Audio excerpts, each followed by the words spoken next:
Mahigpit pang sinusuri ng mga otoridad ang permit ng mga nagbabiyahe ng livestock sa harap ng banta ng African Swine Fever o ASF. Ito ay matapos madiskubre ang modus ng ilan na paggamit ng recycled na shipping permit. Yan ang ulat ni Vel Custodio.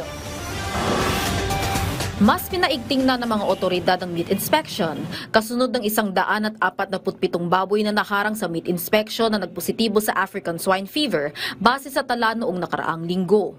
Isa sa mga nasampulan ng paghihigpit ang truck na ito sa Mindanao Avenue na may kargang mga manok. Mula Antipolo, dadalhin niya ang mga ito patungong Pasig. Ito na raw ang ikalawang checkpoint na dadaanan nila mula sa pinag-angkatan ng manok sa Rizal. Pero hinold muna ng mga otoridad ang truck. Tinignan po kasi ata yung permit sa Shipping permit po. Ay mga Bakit po?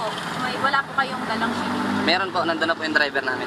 Bagamat may dalang shipping permit, mas sinusuri pa ng mga otoridad na pinangungunahan ng kawani ng Bureau of Animal Industry, City Veterinary Department, mga pulis at Traffic and Transport Management Department ng QC ang mga kaukulang dokumento. May nabuking kasing modus na pasaway na nagtatransport ng mga baboy kung saan gumagamit sila ng recycled shipping permit para makalusot sa mga otoridad. Binabaybay ng dalawang nahulihan nito ang mga baboy sa Mindanao Avenue kung saan nakitaan ng sintomas ng African Swine Fever ang karga nilang baboy nitong nakaraang linggo.